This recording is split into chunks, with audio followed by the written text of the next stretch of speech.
How's it going, everybody? This is Factor, and today I have a Erosion 2v2 gameplay for you all. So I'm playing with Create Friction. It's him and I.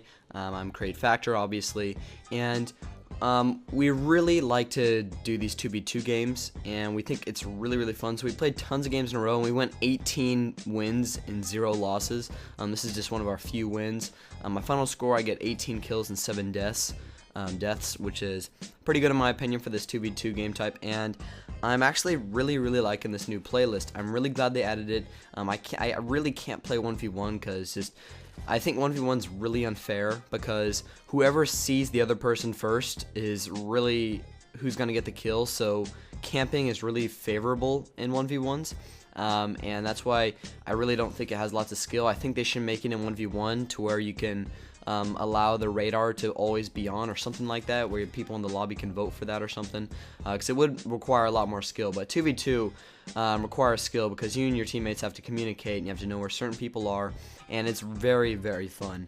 I personally like this map the most out of the 2v2, 1v1, and 3v3 maps, simply because it's the smallest and it's the easiest to navigate, in my opinion. The center part right here is mainly where whenever they spawn they're going to go to. The spawns kind of are located around the central little room right here, and people generally rush to this spot. As you guys can see in this game, it's just most of the kills that I get are from this spot, or people who just spawn running this spot. And after you play like 10 games of this game type, it's pretty easy to memorize the spawns on this map, Erosion, because they basically spawn, if you look at the minimap, in the upper right hand corner. Well, hold on. While facing this way, it's upper left hand corner, or they spawn in the back right. As you guys can see, those little red dots, they'll either spawn there where they just did and they'll run towards the middle building, or from the minimap now, the bottom left hand corner, and now it just changed. It's kind of hard to explain, but they always spawn in the same. You see it, the red dots just spawn there. So wherever you're not, they'll spawn in either this corner or the corner on the opposite side, and they'll most likely go towards the center building. And it's pretty easy to memorize those spawns, and if you can get them down in your 2v2 game and you and your friend can communicate, then it's pretty easy to beat these guys, well, to beat anybody. I was pretty surprised in this game because I used to love the UMP when the game first came out, but I always knew it wasn't that good. I just liked the way it looked and sounded, that's why I used it. And now that I try it with extended mags rapid fire, holy shit, this thing is insane. You guys really gotta try it out.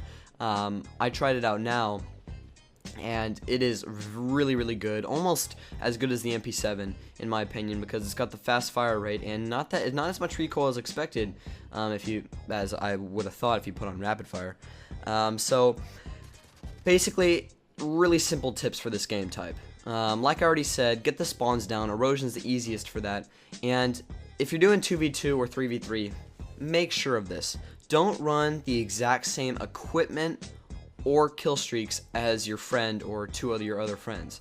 These are not 1v1 tips, these are for 2v2 and 3v3. The reason for that is, in this game I'm running portable radar and a Semtex, and Tyler, or Create Friction, is running flash grenade and a bouncing Betty. And so this really works out, because if we both run portable radars, there's a big chance that the other team's going to be using Assassin, and Assassin counteracts portal radar. So we were lucky enough that the people in this game were not using Assassin. So in that case, all of our equipment comes to good use. However, say we play against people with Assassin, and both of us have a portable radar, then that of course does us no good. So at least if I have a portal radar and he has a flash grenade, if the other team has Assassin, at least one of our equipment goes to good use. His flashbangs can help me or himself. If we're both running portable radar, then it's not going to do us any help, because of course they have Assassin. So it's always best for one of you guys to run portable radar and one of you guys to run something else, like a stun grenade, a flashbang, or whatever. Because if you run the exact same thing that can both be countered, if you run something that can be countered by the teammates on the other team, then you don't both want to run it at the same time. You want to run two different things, one that cannot be countered and one that can be countered. Same goes with kill streaks. I'm running the UAV, counter UAV SAM turret, and he's running ballistic vest. I'm not sure what other kill streaks he's running, but I know he's running ballistic vest. So we're not both running UAV, because what if they have assassin? Then their one perk counteracts both of our kill streaks that we earned. So like I said, we were lucky that the kids who we were playing against at the beginning of this game did not have assassin. I think a couple of kids backed down, a few more joined, but we were lucky because then both of our kill streaks came to use. But if we were both running UAV, then that'd be a waste of both of our kill streaks. So you want to make sure to run, one of you guys runs a kill streak and equipment that can possibly be countered, and then one of you should run equipment or a kill streak that can't be countered. So you never want to run the same kill streaks, well, the same low kill streaks. You don't want to run the same kill streaks that can be countered by the other team, because then your kill streaks and your equipment will go to completely no good use. So as long as you have that in mind and you guys can communicate well, make sure you always run dead silence, sleight of hand, and assassin. Those are pretty essential in my opinion. Blind eye is not essential. No one's going to be running attack helicopters in this game type. Well, at least I don't think so. I haven't ran into anyone who's been doing it, but it's probably because we never allow them to get on a kill streak. That's pretty much it. Sleight of hand's kind of necessary, because what if you run into two guys and you kill the first one and you need to reload but you can't? That's why I don't recommend extreme conditioning. Plus this is a small map, so there's really no point in using it. And that's pretty much all the tips I can give for this game type. If you just follow everything I said, then this game type should be fairly easy, and I would recommend all you guys trying it out, because it's really fun, really good game type to play when I'm bored of ground war or drop zone. So the very last thing I want to say in this commentary, because this gameplay is coming to an end, is we have started a new channel called Create Alliance 2. Now, as you all know, we have Create Alliance, which is our clan, and that's our channel where we put up montages, you know, mini-tages, dual-tages, whatever.